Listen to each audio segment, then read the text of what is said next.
네, 평창 동계올림픽 개막을 한 달여 앞두고 강원도 인접 지역인 경기 포천 산란계 농장에서 검출된 조류 인플루엔자 AI 바이러스가 고병원성으로 확진됐습니다. AI 확산을 막기 위해 계란 반출을 주 2회로 제한하는 등 방역에도 비상이 걸렸는데요. 경제부 정선미 기자와 함께 이야기 나눠보겠습니다. 어서 오십시오. 어서 오십시오. 네.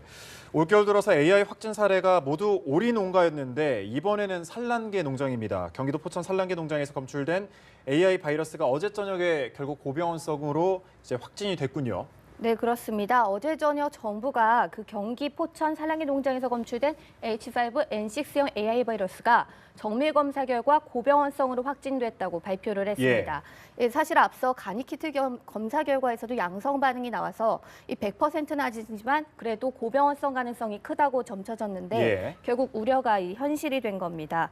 올겨울 들어서 이제 수도권에서 그리고 닭에서 고병원성 AI가 발생한 것은 이번이 처음입니다. 그동안은 호남 지역의 오리 농장에서만 AI가 발생을 했었는데 지난 겨울 사례를 보면 이 H5N6형 바이러스가 오리보다는 이 닭에 더 치명적인 것으로 나타났습니다. 이번에 또 발견한 것이 이제 계란을 낳는 닭이기 때문에 우리가 먹는 계란에까지 영향을 미칠 수 있다는 우려가 나오고 있습니다. 네, 포천 같은 경우는 강원도랑도 인접해서 이제 곧 동계올림픽이 열리니까 더욱더 걱정이 커지는 것 같습니다. 네, 그렇습니다. 이제 평창올림픽이 한 달밖에 남지 않았는데요. 이 정부도 올림픽을 맞아서 AI 확산을 막기 위해 여러 가지 다각도로 준비를 했습니다. 이 정부 같은 경우에는 이번에 해맞이 행사도 대부분 취소를 했는데 AI가 확산을 하고 있으니까 사람들이 가급적이면 많이 모이는 이런 해맞이 행사를 하지 말라고 당부를 했고 대부분의 지자체들이 이에 따라서 해맞이 행사도 취소를 할 정도로 정말 이렇게 방역 대책을 강화를 했는데도 불구하고 AI가 이제 닭에까지 퍼지게 된 겁니다. 이에 따라 이 방역에도 초비상이 걸렸는데요. 정부는 이 고병원성 판정이 나기 이전부터 이 빠르게 대책을 마련하고 어제 오전 이 브리핑도 열었습니다. 관련 영상 한번 보시겠습니다. 포천 산란계 농가의 AI 의심적 신고 즉시 농식품부는 긴급 방역 대책 회의와 가축 방역 심의회를 개최하여 수도권 및 평창 올림픽 개최지로의 확산을 방지하기 위한 신속한 방역 조치를 취하였습니다. 네, 이렇게 방역 조치를 취하면서 우선 반경 3km 내 18개 농가 닭과 오리 약 70만 마리를 예방적으로 살처분을 했습니다. 또 AI 잠복기 중 반출된 계란 38만 개를 추적을 해서 회수 폐기하기로 결정을 했습니다. 정부는 이번에 특히 그 전국 계란 반출을 주 2회로 제한하기로 하고 또 전국적으로도 AI 방지, 확산 방지 대책을 또 실시한다고요? 네, 그렇습니다. 말씀하신 것처럼 정부는 어제 전국 모든 산란계 농장의 계란 반출을 주 2회로 제한을 하기로 했습니다. 지난 겨울 AI가 크게 확산한 주범이 이 계란을 반출하는 계란 수집 차량이라는 분석이 나왔기 때문인데요. 이번 포천 농가의 경우에서도 해당 농장에 출입했던 차량이 경기 남부라던가 원주, 횡성 등 농가 44곳을 드나든 것으로 확인이 됐다고 합니다. 현재 이 정부가 이 농가들에 대해서도 역학조사를 하고 있는데 아직까지는 이상이 없는 것으로 알려졌습니다. 정부는 이 전국 산란계 농가에 주 1회 간이키트 검사를 하고 이 검사에서 이상이 없는 농가에 대해서만 계란의 주 2회 반출을 하기로 했습니다. 또 지자체에 사전에 등록 신고한 유통인만 계란 반출이 허용이 됩니다. 또 정부는 계란 수집 차량이 이 농장을 직접 출입하지 않도록 농장 근처에 거점 환적장을 마련하기로 했습니다. 이 환적장에서만 계란이 수집되고 유통되도록 해서 가능한 비상 상황이 발생을 해도 계란을 즉시 이렇게 폐기 회수 조치할 수 있도록 한 겁니다. 그 외에도 통제 초소를 설치를 한다든지 차량 관리를 하는 등 이 방역을 대폭 강화했습니다.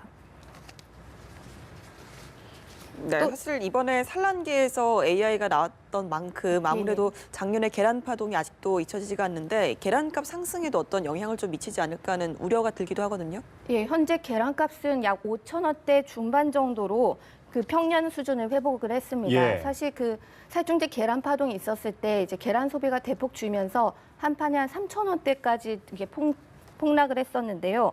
현재 다시 소비가 회복이 되면서 평년 수준이 됐습니다. 문제인 평년 수준이 지금 됐는데 다시 AI가 터지면서 또 계란 파동이 일어나지 않을까. 한 판에 10,000원까지 치솟았던 그때 사태가 되풀이되지 않을까 이런 우려가 나오고 있습니다. 네. 예. 당시 뭐 산란계가 거의 40%가 이제 살처분이 됐기 때문에 수급에 문제가 생기면서 이렇게 됐던 건데요. 정부는 그래도 이번에는 그 정도까지는 가지 않을 것으로 조금은 낙관을 하고 있습니다. 현재까지 살처분된 계란 가금류가 0.4%에 불과하기 때문인데요. 만약에라도 AI가 더 확산을 해서 수급에 문제가 생기면 이제 뭐 이런 수입이라든가 이런 다각적인 대책을 마련하기로 했습니다. 예, 좀 대안은 있어야 될 것 같은데 매년 보면 이렇게 겨울마다 AI가 발생을 합니다. 아무래도 이렇게 매년 반복되다 보니까 양계업계 분위기가 상당히 좀 좋지 않을 것 같아요. 네, 양기업계에서는 또 올 것이 왔구나 이러면서 되게 참담한 분위기를 나타내고 있습니다. 사실 겨울 철새가 계속 오기 때문에 사실상 철새가 AI로 옮긴 것으로 추정을 하고 있기 때문에 이건 사실 AI는 자연재해다. 이게 막을 수 없는 자연재해이기 때문에 예. 가능한 이제 피해를 최소화하는 방법이 무엇이 있을까 이렇게 고민을 했는데요. 예. 이번에 발견된 이 포천 농가도 작년에 포천에서 가장 먼저 AI가 발생했던 농가라고 합니다. 당시에도 한 23만 마리를 살처분을 하고 또 지난해 8월에 입식을 새로 20만 마리 정도로 했다고 하는데 또다시 이렇게 AI가 발생을 하면서 다시 또 20만 마리 정도를 살처분한 상황에 처해서 정말 참담하고 방역이 좀 작고자기한 소용이 없는 것 같네요. 예, 방역을 매일매일 했다고 하는데도 이번 예. 이런 사태가 벌어졌기 때문에 근처 저수지에 기러기나 오리가 계속 오기 때문에 아무리 매일매일 방역을 해도 사실상 쉽지 않다는 분위기인 것 같습니다. 네, 일부 가게에서는 이 오리고기 품귀 현상도 빚어지고 있다고요. 예, 일부 오리고기 가게들을 가봤는데 모든 가게들은 아니었지만 일부 가게에서는 오리고기를 이제 보통 하루에 주문하면 바로 왔는데 이제는 한 일주일 정도는 기다려 온다. 이 정도로 이제 좀 일부에서는 수급이 불안정한 상황을 나타내고 있습니다.